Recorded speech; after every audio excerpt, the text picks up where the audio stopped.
Welcome to Promo Insiders, the ASI Media podcast that covers the issues that matter most to the promotional products industry. I'm Teresa Hagel, and today I'm joined by my fellow executive editor, Sarah Lavandusky, and we're going to be talking about ASI Orlando. You just got back, yesterday, I guess. I did. Yeah, it was great. It was last week, but I stayed an extra few days. It was definitely worth it. So I guess, can you tell me just a little bit about like what was the vibe at the show? Like how were the suppliers? How were the distributors? How was everyone kind of, gelling? I mean, I know that the attendance was way up, so that's exciting. Yeah, it was really positive. Everybody I talked to was really happy to be there. I think it helps, the weather was perfect. A lot of people came from pretty far away. They wanted to escape a lot of the winter cold, so that was a nice incentive for people to come down. The weather was perfect. Sorry if you weren't there. It was absolutely perfect weather. Yeah, I think people were excited to be back at it and shaking hands and talking about product.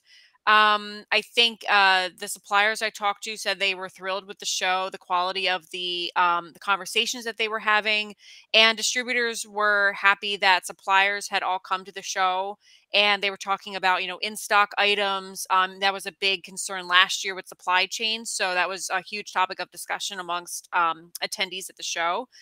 Yeah, I think everybody was just ready to get back out there for Q1. Way, what was the farthest person that you talked to? Well, I had coffee with a distributor from Minneapolis, and Oh, so that must have been nice for that person. that was far. I had actually a supplier came in from Ontario, Okay. and another supplier came in from Santa Barbara, California. So they came down. So that was nice. Okay. Yeah, so that wasn't just a local thing. There was No. far-flung people. Yep, for sure. So I know one of the exciting things for this year is that we had keynote speakers again. And Alex Rodriguez and Sean Rhodes were the two big names there. Can you tell me a little bit about the messages that they presented to people? Yeah, sure. Sean Rhodes was on Thursday morning, so he headlined day one of the show. And he is a U.S. Marine, and now he's a sales consultant. His company's called Bulletproof Selling. And he had a really interesting message about, making sure that you're going into sales calls prepared. Like he compared it to people on the battlefield, and he said, you don't ever like leave anything to chance. Like everything is planned, strategized. You never just fly by the seat of your pants and hope that something's going to work out, because on the battlefield, it's a matter of life and death. Right. So he said you have to really, the title actually of his keynote was Removing Hope from Your Sales Strategy and Making It Bulletproof. And making sure that, you're going in prepared, that you have your research done ahead of time. You know what you're going to say. You've practiced countering objections. That's a big one.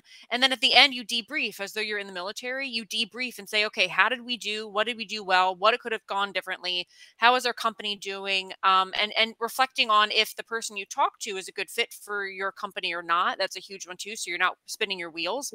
But just being prepared is really important, and not leaving things to chance or hoping that something's going to work out, that they'll buy from you. And then well, I was going to say with the Sean Rhodes thing, I think that is so interesting because, obviously being on the battlefield is a totally different animal, but yep. I think there's some value in not leaving things to chance and kind of treating this as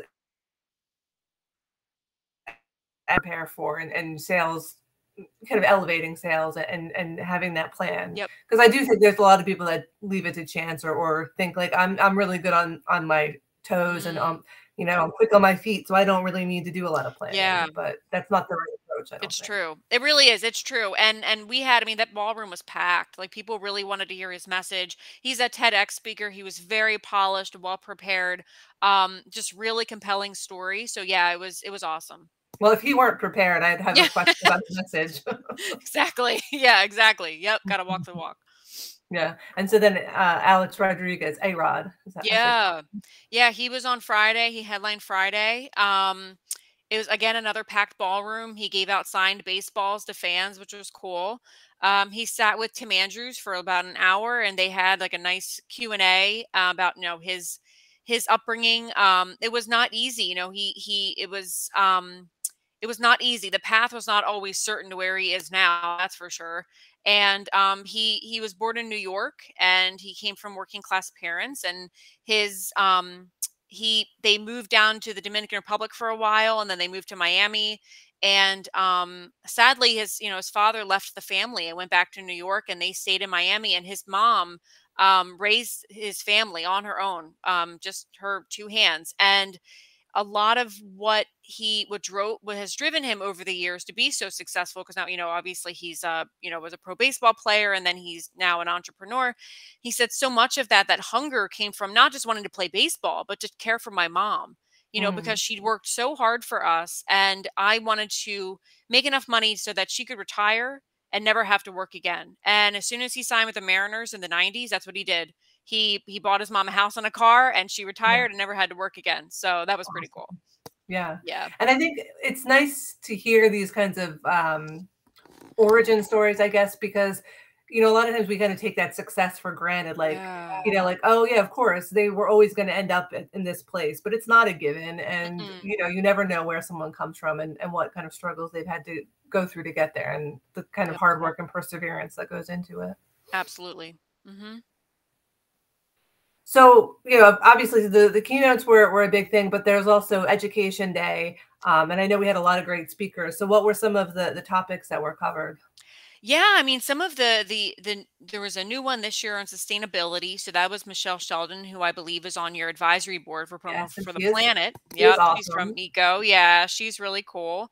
She had a really cool story about how her dad actually started Eco Promotional Products as like a division of his existing company, and asked her to run it. And she had experience. She had actually lived in the Netherlands for a while with her because of her husband's job. Yeah. And she was so inspired by how sustainable they are over there with the recycling programs. And, nobody gives out like single use plastic bags at the market. Like everybody uses tote bags. And she was really inspired by that. And she's just really become her mission to provide sustainable promotional products that are sourced sustainably, made from sustainable materials. She's part of the Fair Labor Association, so they're sourced from, fair labor sources. Being really educated on, the factories that these things are coming from.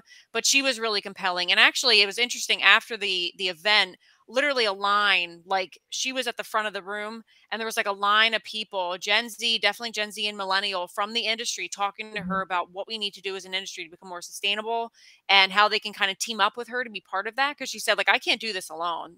This has to be like an industry-wide effort.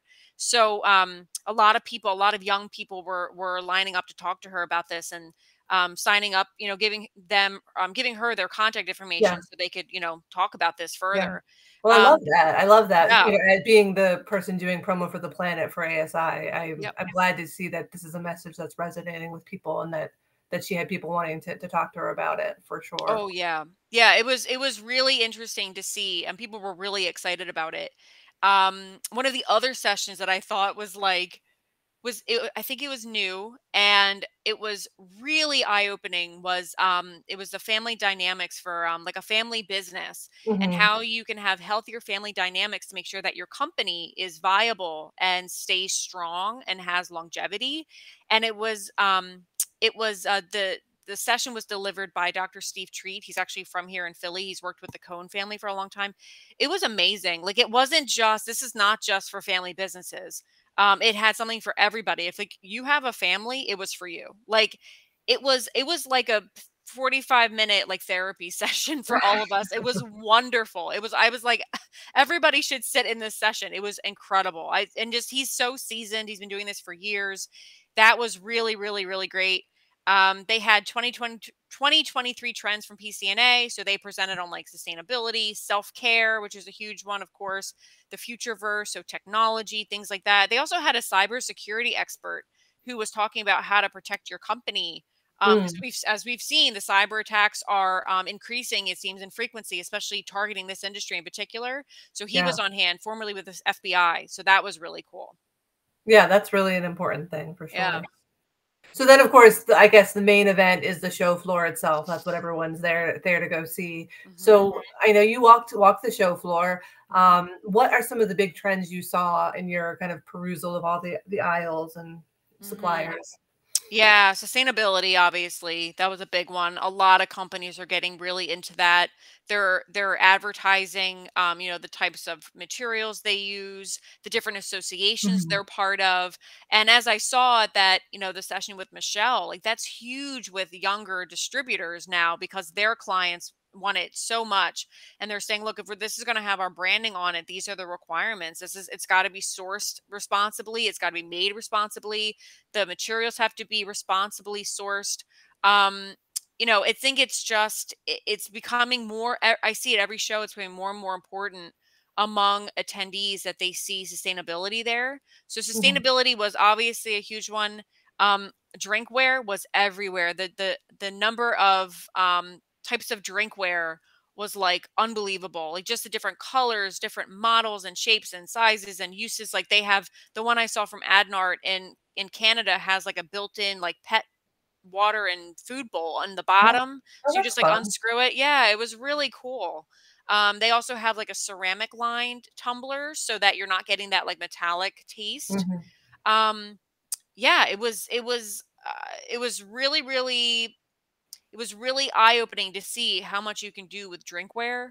And then like self-care, I mean, that grew so much during COVID. It really started during COVID, and people were getting shipped these self-care items to their homes because we couldn't gather, we weren't in the office. And just suppliers have just like that trend has not gone away. Like Yeah. suppliers have really capitalized on that and like run with it. And there's like, candles and essential oils, and there's bath salts, there's blankets everywhere. You see all the blankets, like the towels, like just really fancy, like high-end stuff that you would love to have in your home. Um, yeah, the tote bags. It's just it was like incredible. They have like Cozy Earth Holdings, or they're a supplier that was there. They have this like these bamboo, they made with bamboo. It's like apparel basics, but also like linens, towels, bags, sheets, comforters. And they were on Oprah's favorite things like 4 or 5 Mm. times. And we also launched, I shouldn't forget, we launched ESP Plus officially in Right. Orlando. We have a new mascot named Plus. She's super cute. She's got like these little eyelashes and like the glasses. It's super, and she's got like these little shoes. She's adorable. Um, yeah, it Did was, you I get a mean, picture with Plus? I did. I did. I had to get one. Yeah, she was so cute. It was awesome. Promo was there too, walking around. I like Um, that we know too. So we got, promo and Plus. yeah, we have a boy and a girl now. Yeah, So yeah, that's nice. it was cool. Yeah, that I think people were really responding well to that new platform. People were really excited about it, and yeah, just to keep on top of these trends. And I think making sure that stock is inventory is in stock was really big for people. Like they're really trying to avoid the lengthy supply chain delays that I don't think are I well, we know it's gotten better, but it has not been resolved yet at all. And Yeah, this year, we'll see what happens. But I think like in stock items have been, and also domestic made items have been yeah, really big. yeah, for sure. Hmm. Okay. Well, I mean, overall, it sounds like the show was a really great experience for anyone that attended.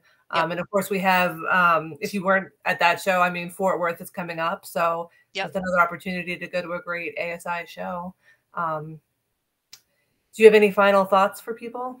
Anything I to would look just up? say, like, yeah, I would just say, I mean, people are getting out there again. They were excited. It was really nice to see people shaking hands, giving each other hugs, and getting back to that. I mean, I think we were thrilled that attendance was up like 50% from last year, which is huge.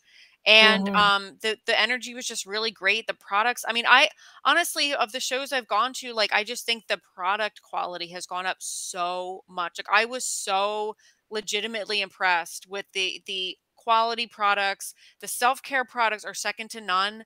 A supplier, the Riviera Towel Company, actually, it was the second day, so they were, it was winding down, but I actually snagged 2 samples from them of this like beach blanket, and I stayed longer in Orlando. I stayed for the long weekend. I took a couple days off, and I used that blanket all weekend. I used it in the condo. I used it at the pool. I was so impressed with it. It's made with bamboo. It's like a cooling towel, but it was also like warm. Um, Mhm. it has natural cooling properties, bamboo, so it's like it's really nice for that self-care.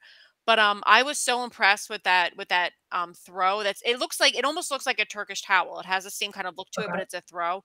And I was like so impressed. I was like, I cannot believe that this is an industry item. Like, this is awesome. I'm so impressed. So yeah, it was a wonderful show. And I'm really excited for this coming year. I think it's going to be great for everybody. Oh, that's awesome. Well, Yeah. thank you so much, Sarah. Now you're making me jealous that I wasn't down there. Yeah. Okay. Yeah. I'll be at a show coming up, I'm Yep. sure. Awesome. Anyway, thank you guys so much for joining us today. I'm Teresa Hegel, and this is Promo Insiders. Thank you.